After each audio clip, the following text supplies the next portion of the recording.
बुद्ध का एक शिष्य बुद्ध के संदिग्ध में साल से था। उस दिन महात्मा बुद्ध के पास आकर उसने कहा, बुद्ध, मैं आपके पास साल से हूँ।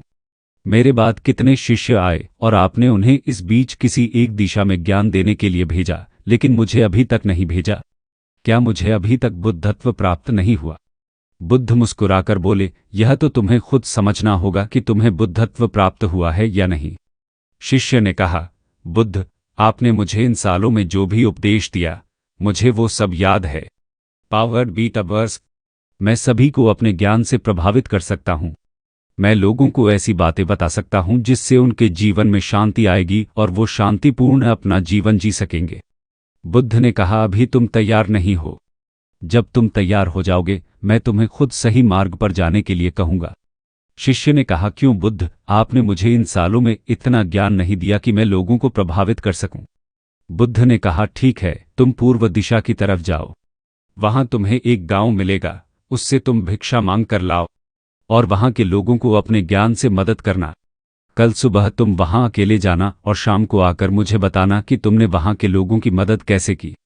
उस शिष्य ने ये सब सुनकर बेहद खुश हो गया और बुद्ध का आशीर्वाद लेकर चला गया।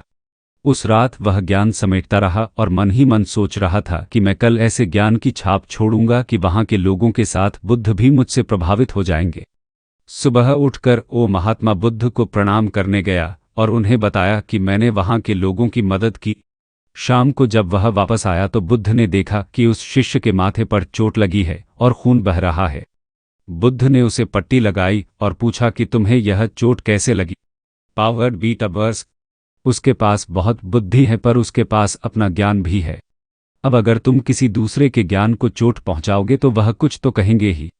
ऐसे लोग हर जगह मिलेंगे, तब तुम अपना ज्ञान उन्हें कैसे दोगे? बुद्ध ने शिष्य से कहा कि आज तुम आराम करो, कल शाम को मेरे पास आना। शिष्य बुद्ध को प्रणाम करके चला गया। अगली शाम जब वह वापस बुद्ध के पास आया तो वहां एक और बुद्ध का शिष्य मौजूद था। उनके हाथ में चोट लगी हुई थी। बुद्ध ने उस शिष्य के हाथ पर चोट देख उस पर पट्टी की और उस शिष्य से पूछा कि तुम्हें यह चोट कैसे लगी? शिष्य ने कहा, बुद्ध भाई, तुमने पूर्व के गांव में मुझे जाने के लिए भेजा था, वहीं मुझे यह चोट लगी थी। बुद्ध ने पूछा, वहां तुम्हारे साथ क्या क्या हुआ, बताओ ना। शिष्य ने कहा, भाई बुद्ध, वहां पर मैंने सबसे भिक्षा मांगी लेकिन किसी ने मुझे भिक्षा नहीं दी। एक व्यक्ति जिसने भिक्षा दी थी उसने भी मुझे जमीन पर फेंक दिया और कहा, उसे उठा लो। मैंने चुपचाप उसे उठाकर अपने पात्र में रख लिया और उसे कल्याण का आशीर्वाद दिया। तब उस व्यक्ति ने मुझसे कहा, तुम बड़े ही अजीब व्यक्ति हो, मैं आपका अपमान कर रहा हूं और आप मुझे आशीर्वाद दे रहे हैं।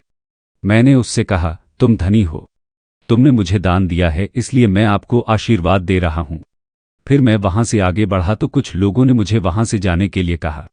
उन्होंने मुझे कुछ गालियां दी और मुझ पर कुछ पत्थर फेंके। जब मैं वापस आ रहा था तब मुझे चोट लग गई। मैंने रोते हुए एक मां को देखा जो अपने बीमार बच्चे को लेकर चिंतित थी। मैं तुरंत जंगल से जाकर उसके लिए जड़ी बूटी ले आया लेकिन वहां के लोग मुझे जड़ी बूटी नहीं दे रहे थे। फिर मैंने उनसे विनती की कि वह मुझे उस बच्चे का इलाज करने दें। उसके बाद वो जैसा कहेंगे मैं ठीक वैसा ही करूंगा। फिर जिस व्यक्ति ने मुझे भिक्षा दी थी उसने गांव वालों को समझाया और उन्होंने मुझे उस बच्चे को जड़ी बूटी लगाने दी। उसके बाद वह बच्चा ठीक हो गया।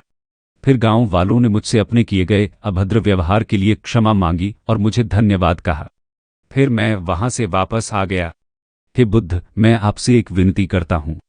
वह गांव के लोग बहुत भोले भाले और सीधे हैं। क्या मैं रोज उसी गांव में जाकर भिक्षा मांग सकता हूं? ये सभी बातें पहले शिष्य भी सुन रहा था। उसने यह सुनते ही बुद्ध के चरणों में गिरकर कहा, हे बुद्ध, मैं समझ गया हूं कि अभी मैं उस लायक नहीं हुआ कि दूसरों को ज्ञान दे सकूं। बुद्ध ने कहा, हमें बाहर वैसे ही लोग दिखाई देते हैं जैसे हम भीतर से होते हैं। जब तक हम स्वयं को नहीं बदलते तब तक हम किसी को भी नहीं बदल सकते। खुद में परिवर्तन करना बेहद जरूरी है। कोई भी बात बताने से पहले उसे आचरण में लाना बेहद जरूरी है, क्योंकि आचरण में लाई हुई चीज को बताना समझाना बहुत आसान होता है और उसे लोग बेहद आसानी से अच्छे से समझ पाते हैं। दोस्तों, आपने इस पोस्ट से क्या सीखा? जरूर बताएं।